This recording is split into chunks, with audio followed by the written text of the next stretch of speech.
ইদানিং আমরা দেখতে পাচ্ছি যে শিয়া মতবাদ দ্বারা প্রভাবিত অনেক ভাইরা বিভিন্ন সাহাবীদের ব্যাপারে বিভিন্ন সমালোচনা করছেন, বিভিন্ন প্রোপাগান্ডা ছড়াচ্ছেন। যেমন আমরা একজন ভাইকে দেখতে পাচ্ছি, শাহাদত হোসেন নামে একজন ভাই। তাকে আগে থেকে চিনতাম না, সম্ভবত তিনি লেখক। তিনি অনবরত আবু বকর, ওমর, উসমান রাদিয়াল্লাহু তাআলা আনহুমদের ব্যাপারে সমালোচনা করে যাচ্ছেন এবং বিভিন্ন শিয়া পক্ষপাত দুষ্ট বিভিন্ন লেখা তিনি শেয়ার করছেন।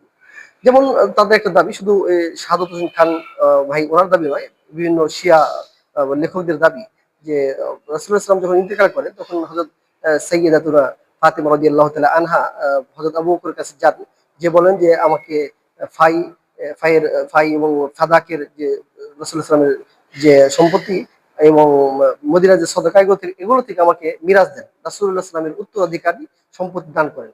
তখন হযরত আবু বকর রাদিয়াল্লাহু আনহু নিষেধ করেন যে না, নবীদের কোনো উত্তরাধিকারী হয় না, উত্তরাধিকার সম্পদ থাকে না, যা কিছু সব হচ্ছে বাইতুল মালে জমা হয়ে যায়। তো এই কথাটা, এটা তো এই হাদিসটা যে সহি, এ ব্যাপারে শিয়া স্কলারও একমত। যেমন তাদের ইমাম কুলাইনি তার আল কাফি গ্রন্থে তিনি বর্ণনা করেছেন, এবং তারপরে তাদের আল মাজলিসি মিরাতুল উকুল গ্রন্থের ১ নম্বর খণ্ডে ১১ নম্বর পৃষ্ঠা বলেছেন যে হাদিসটার একটা হাদিস হচ্ছে সনদে মাজহুল, সনদে মাজহুল রাবি আছে, আর একটা সনদ হচ্ছে হাসান, গ্রহণযোগ্য। তাদের মধ্যে তো এর সঠিক। এবং সহিহ বুখারীর যদি আমরা হাদিস দেখি ৩০৯৩-৯৪ নম্বর হাদিসে, এটা যখন ফাতেমা রাদিয়াল্লাহু আনহা যান, তখন ফাতেমা রাদিয়াল্লাহু আনহা তো সব হাদিস জানবেন এরকম না, সব সাহাবী সব হাদিস জানবেন বিষয়টা তেমন না। রাসূলুল্লাহ সাল্লাল্লাহু আলাইহি ওয়াসাল্লাম অনেক কথা প্রকাশ্যে বিভিন্ন সাহাবীদের ক্ষেত্রে বিভিন্ন প্রেক্ষাপটে বলেছেন। তো আবু বকর রাদিয়াল্লাহু আনহু তখন তাকে স্মরণ করে দিলেন যে নবী সাল্লাল্লাহু আলাইহি ওয়াসাল্লাম বলেছেন, লা নূরাসু, আমরা মিরাস কাউকে উত্তরাধিকার বানাই না। মা তারাকনা সাদাকা, আমরা নবীরা যা কিছু রেখে যাই সবকিছু সাদাকা হয়ে যায়, মানুষের জন্য এগুলো দান করা হয়ে থাকে। তখন হযরত ফাতিমা রাদিয়াল্লাহু আনহা চলে যান এবং কিছুটা রেহাইত এসে মন খারাপ করেন। কিন্তু বাস্তবতা হলো এটাই সত্য। শুধু ওই সমস্ত ভাইরা, শাহাদাত হোসেন ভাই সহ অন্যান্য ভাইরা বলেন যে এই হাদিসটাকে শুধুমাত্র আবু বকর রাদিয়াল্লাহু আনহু এককভাবে বর্ণনা করেছেন। বিষয়টি তেমন নয়।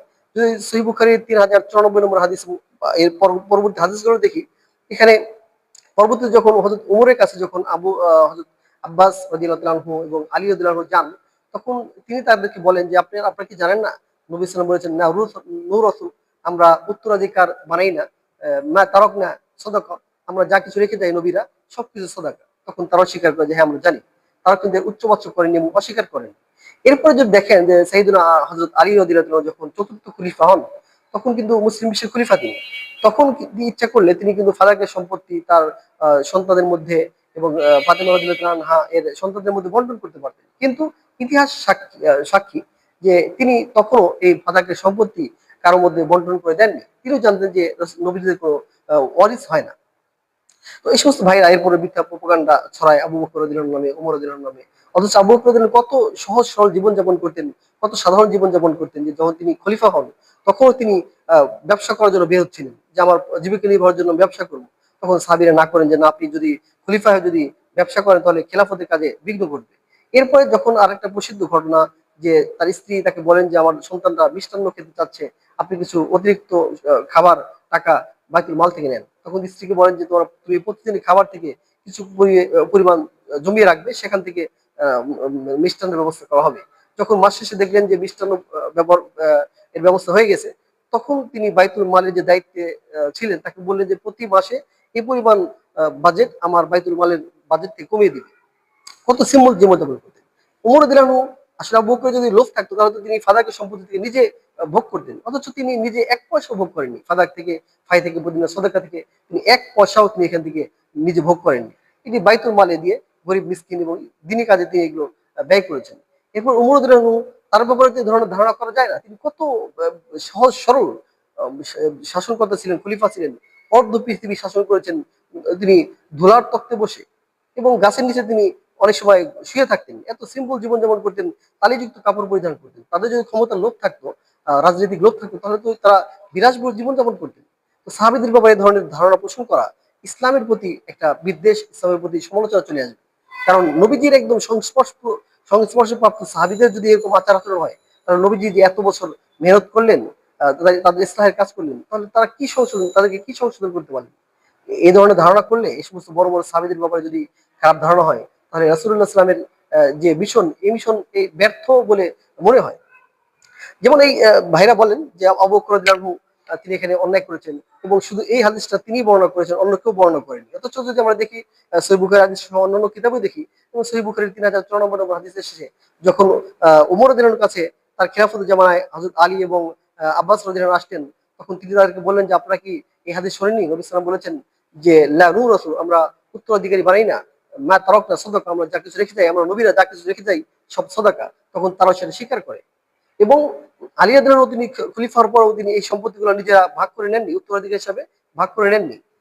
এরপরে আমরা যদি সুনান আবু দাউদের 3641 নম্বর হাদিস দেখি, সেখানে হযরত আবু দারদা রাদিয়াল্লাহু তাআলা বিখ্যাত সাহাবী, তিনি ইলম অর্জনের ফজিলত সম্পর্কে বলতে গিয়ে তিনি বলেছেন যে ইন্নাল উলামা ওয়ারাসাতুল আম্বিয়া, নিশ্চয়ই আলেমরা হচ্ছে নবীদের ওয়ারিস। ওয়া ইন্নাল আম্বিয়া লাম ইউয়ারিসু দিনার ওয়ালা দিরহামা, এবং আম্বিয়ারা নবীরা মিরাস হিসাবে, উত্তরাধিকার সম্পত্তি হিসাবে তারা কোনো দিনার দিরহাম অর্থাৎ দুনিয়াবি কোনো কিছু রেখে যান না।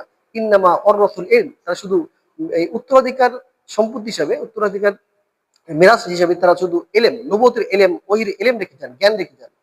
এবং তারা যুক্তি দেখায় যে হযরত আয়েশা রাদিয়াল্লাহু তাআলা আনহা, হাফসা রাদিয়াল্লাহু তাআলা আনহা, তারা কিসের জন্য তারা রাসূলুল্লাহ সাল্লাল্লাহু আলাইহি ওয়াসাল্লামের জামানায় যে ঘরগুলো ছিল সেগুলো তারা বসবাস করেন।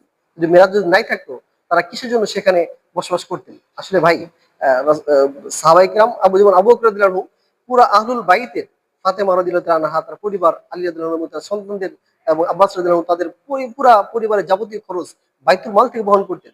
তিনি যতদিন পর্যন্ত খলিফা ছিলেন বাইতুল মাল থেকে তাদের যাবতীয় পারিবারিক খরচ নির্বাহ করতেন, ব্যবস্থা করতেন। এরপর উমর রাদিয়াল্লাহু আনহু তিনিও যখন খলিফা ছিলেন পরপর 2 বছর পর্যন্ত যাবতীয় খরচ, আহলুল বাইতের যাবতীয় খরচ তিনি দিয়েছেন।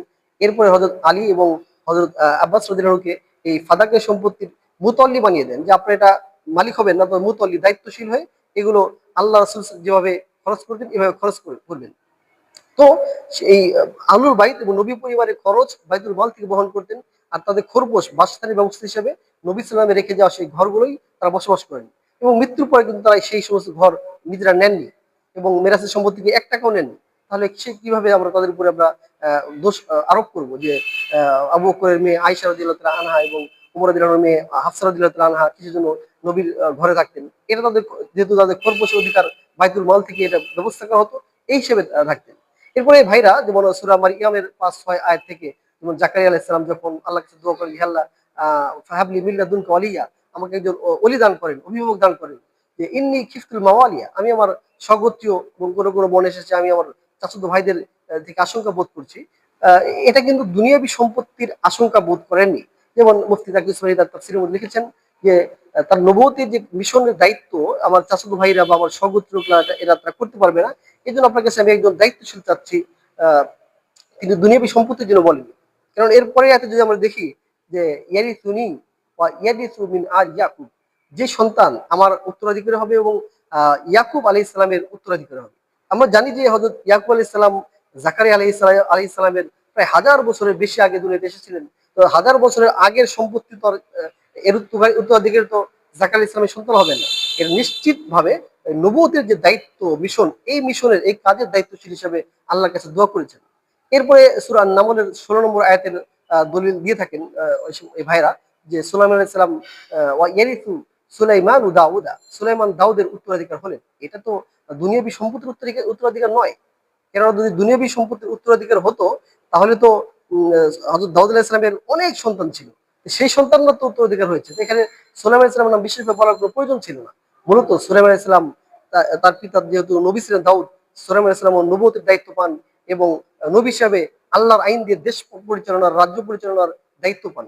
যেটা আমরা দেখতে পাই বনী ইসরাইল, যেহেতু সুলাইমান আলাইহিস সালাম বনী ইসরাইলের নবী ছিলেন, আর বনী ইসরাইলের সমস্ত নবীরাই তারা হচ্ছে যারা জলিলুল কদর বড় নবী ছিলেন, তারা আল্লাহর আইন দিয়ে দেশ পরিচালনা করতেন।